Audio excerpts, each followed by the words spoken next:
do nosso especial do nosso Beto Saad no Encontro de Craques. E o executivo de futebol do Corinthians falou sobre a possibilidade de mais contratações na janela e no andamento da renovação com o Memphis. Vamos ouvi-lo. Fizemos 7 movimentos, né? Vieram 7 jogadores para fortalecer o trabalho do Lucas, do Dorival, da comissão técnica. Mas existe ainda uma janelinha aberta, vai até 3 de março. A janela que abrange mercados nacionais e internacionais. Depois, parece que vai ter ainda aquela janela de exceção só para os movimentos dentro do Brasil, pós-estaduais. Então, enquanto a janela estiver aberta, a gente está trabalhando, está observando, está buscando oportunidades. Todo mundo sabe, a gente tem repetido muito isso, de que o Corinthians não vai dispor de valores para a contratação, não vai pagar por jogadores para a contratação. Isso faz com que a gente tenha cada vez mais criatividade no mercado. Mas a nossa intenção é dar cada vez mais condições para que o belíssimo trabalho que o Dorival faz desde o ano passado possa ter ainda mais peças, ainda mais elementos para entregar o resultado que o torcedor espera, que o torcedor deseja. Tem que vender. Tem que vender para equilibrar com onda. Isso aí eu digo desde o dia que eu... Dá para citar um nome? Não, aí o mercado é que vai dizer, não sou eu não. O mercado é o mercado que vai dizer. Mas é você que despacha. Se quer esse, se quer aquele, quanto é que vai pagar nesse, ele está pagando pouco, quero não, tem que ser mais. Então temos que valorizar os nossos ativos, mas isso o Dorival sabe, o Lucas sabe, que em algum momento a gente vai ter que realizar vendas para equilibrar o orçamento, para equilibrar o caixa do clube. O Corinthians fechar o orçamento esse ano, ele precisa fazer venda. Porque se não fizer venda, vai faltar dinheiro. E se faltar dinheiro, atrasa salário. Se atrasar salário, nós vamos ser cobrados pela comissão técnica depois. Como é que eu vou cobrar dos jogadores se o salário está atrasado? Então é uma cadeia que vem negativa se a gente não fizer esse dever de casa. Acho que sim, acho que está no caminho porque ele externa claramente que tem o interesse de permanecer. O clube entende que a permanência dele tem uma grande importância pelo atleta, por tudo que ele significa, e precisa achar uma equação que caiba tudo isso dentro do desejo dele, dentro do desejo do clube. Muito bem, tá aí então o Marcelo Paz explicando, se não vende não paga salário, se não paga salário a comissão técnica reclama, se não paga salário, se não vende também não consegue contratar. Essa é a situação do Corinthians e falou do Memphis Depay. Disse ele que está no caminho da renovação. Aliás, se o senhor me permite, seu Rodrigo, a ausência de fala sua a respeito da atuação patética de Memphis Vovô no jogo contra a Portuguesa, né? O senhor, silêncio absoluto, né? Atuação muito ruim do Memphis Vovô. Portuguesa?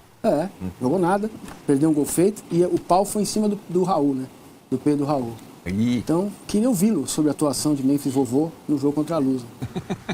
O Memphis realmente não teve uma boa atuação. Vovô. Ele não teve uma boa atuação. Ah, bom. Agora sim. Aliás, eu acho que nesta quarta-feira, acho difícil dele conseguir jogar de novo pela sequência de jogos e tudo mais. Ele sentiu, claramente para mim, sentiu parte física também. Ele está vivendo essa situação de começo de temporada que eu duvido que ele já tenha feito isso em começo de temporada, essa quantidade de jogos sem pré-temporada em qualquer outro clube europeu que ele jogou. Então, acho que acho que no sábado ele vai estar numa condição melhor caso ele não jogue nesta quarta-feira, mas sim, ele foi mal.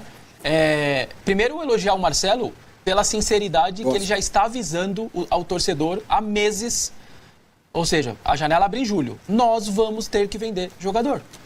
Então, você, torcedor do Corinthians, que quando chegar em julho, vamos dizer que, posso estar enganado, mas se não me engano vai ter acabado, ou está perto de acabar, por exemplo, a fase de grupos da Libertadores, o Corinthians classificou, está nas oitavas. Vai vender jogador. Ah, mas é as oitavas. Vai vender. Senão a conta não vai fechar. Pelo orçamento tem lá 150 milhões de venda de jogador. Você não tem o que fazer. É o mínimo que você tem que conseguir. No caso do Corinthians, o certo é até mais, né? Pelas dívidas que tem. Então vai ter que vender. Quem? Como ele falou, não sei. Mas a gente sabe quem são os personagens para isso. Hugo Souza, Mateuzinho, Bidon, André e Yuri. São esses os 5 principais alvos que o Corinthians pode receber. Aliás, vem recebendo propostas. Yuri teve 5, 6. O Hugo Souza, Benfica, Besiktas e Milan. O Mateuzinho, se falou Inter de Milão também pro André, o Bidon, times da Espanha. A gente sabe, tá tudo aí. O clube já negou várias e vem negando. Só que vai chegar uma hora e ele tá avisando que essa hora chega em julho. Então, já se prepare, vai perder. Eu acho que vai perder no mínimo 2 desses 5, 6 que eu falei aqui. Eu acho que até uns 2 vai ter que vender. A não ser que você pegue uma super venda por um deles, pega lá 40 milhões de euros por um deles. Aí você repensa se você realmente, vai dar em vezes 6 ponto alguma coisa, quase 250 milhões. Você fala, cara, eu me viro até o final do ano aqui com essa grana, eu não vou precisar vender outro. Mas, sinceramente, se não for valor tão alto, vai ter que vender 2 para compor ali um valor bacana para você pagar salário e fechar o ano. Todo clube vende, o Corinthians não vai ser o Corinthians que não vai vender. Em relação ao Memphis, outra coisa que é bacana da parte dele, precisamos acertar o que a gente deve pro cara. Antes de pensar na renovação, temos que achar uma solução para pagá-lo. A gente não vai conseguir pagar à vista, mas uma solução a gente tem que dar. E a outra coisa que foi legal que ele falou, ele tem que ir para a Copa do Mundo com isso definido. Nós não vamos deixar ele sair daqui sem isso definido. Ou para ficar, ou para não ficar. Mas ele quer definir até a Copa do Mundo e tem que ser. Porque depois acabou, o cara entra naquela preparação do CT da Holanda e tal, acabou, não vai querer falar de clube de nada. É a última Copa, talvez, do cara, vai ser tudo... E aí esquece, ele vai concentrar no que ele tiver que concentrar, não vai negociar, falar com o Mir, tem 1000 advogados, não vai falar. Então, acho que isso é o mais correto. As duas coisas, tanto tentar resolver as pendências, que eu já disse aqui, tá em mais de 30 milhões, entre 30 e 40 milhões que deve para ele, e posteriormente também resolver até a partida dele, até a saída dele aqui do Brasil para ir se apresentar à seleção da Holanda, que vai fazer a preparação da Copa. Essas duas situações estão feitas. O Corinthians acaba de assinar o seu novo contrato do patrocinador Master. Então, com a Esportes da Sorte, 150 milhões por ano. Era 103, já era o segundo melhor do país, agora é mais ainda o segundo melhor do país, perde só o do Flamengo, e com bônus, aqueles bônus que você recebe, dependendo desse título e tudo mais, pode bater 200 milhões por ano. Um patrocínio do Corinthians da camisa, um apenas dele, fora todas as outras receitas que o clube tem. Então, assim, com tudo que esses caras fazem, esses dirigentes fizeram, destruíram o clube financeiramente, o Corinthians ainda é esse gigante que, com seu torcedor e que consegue ter a visibilidade das empresas quererem fazer parceria. Tá agora com essa situação toda aí da maior tiqueteira do planeta, né? Ticketmaster fez a proposta vazou, agora tá toda uma situação interna para descobrir quem que foi que vazou a proposta e tudo mais, porque não era para ter vazado tantos detalhes do contrato. A Ticketmaster recuou e retirou a proposta. E agora estão tentando retomar e tudo mais. Então, assim, você percebe que por mais que esses caras destruíram a instituição, e muitas vezes a imagem da instituição, ela ainda segue sendo uma instituição com enorme visibilidade. Prova isso é o contrato grandioso. Tem 7 clubes da Série A sem patrocinador.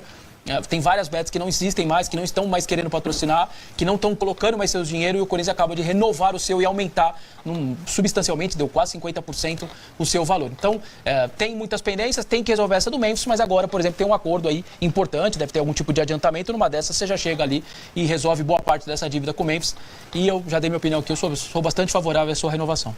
Olha, como eu falei, daqui a pouco estarão sendo apresentados lá no Corinthians o Alan e também o Zaccaria, que é o amigo do Memphis, né? Deve estar na negociação, então, você traz um amigo meu. Teve uma vez que o Vasco, o Pet, para renovar com o Vasco, trouxe um goleiro. Foi. Um goleiro, lembra do goleiro? Um goleiro tcheco, tcheco não, sérvio, né? Foi com o Vasco? Foi no Vasco, eu lembro. Eu lembro uma boa também, Rivaldo e Edson Ratinho no São Paulo. Essa é boa também. Isso. E eu morava no Rio de Janeiro, fazia a cobertura dos clubes cariocas e teve isso. O Pet renovou com o Vasco, mas trouxe lá um cara que era goleiro. Depois ficou trabalhando lá? Não. Então, aí o cara jogou um jogo, foi muito mal, né? Talvez não fosse exatamente um goleiro de primeiro nível. No fim das contas, o cara virou o jardineiro da casa do Pet. Entendeu? Ficou lá um tempo, ficou morando lá, ele ficou cuidando do jardim, da piscina, não sei o que tal. Eu não lembrava dessa história. Exatamente. Eu não vou lembrar o nome do goleiro, mas sim, o Vasco contratou um goleiro amigo do Pet. Espero que o Zaccaria não seja jardineiro do Memphis. Até porque o Memphis mora no hotel também, não seja o caso. O Zaccaria jogou, é Zaccaria Labiá, né? Zaccaria. Sim. Com K. Não, jogou, claro. Ele jogou em clubes europeus e tudo mais, né? Tá aí parado agora desde o final do ano passado, ainda não tinha arrumado o clube. Tava na China. Agora está cuidando da parte física. O Dorival falou em 14 sessões de treinos ele fez. Então ele já está melhor fisicamente, mas deve falar daqui a pouco que ele ainda demanda um tempo. Vamos ter que aguardar. O contrato só até o final do ano, pelo menos, né? Não deram nada de 2, 3, 4 anos de contrato. É só até o final do ano.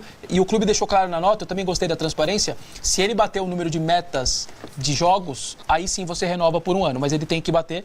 A Bianca Molina da TNT até informou, se ele jogar 50% dos minutos do Corinthians na temporada, você renovaria por mais um. Então o clube está avisado, já avisou o seu torcedor que é só até o final do ano, mas batendo as metas, renova por mais um ano. Vamos aguardar. E nem parte física ainda a gente tem a noção de como ele está. O Dorival deu essa ponderação só. Audiência qualificadíssima aqui do nosso G4, o jornalista Paulo César.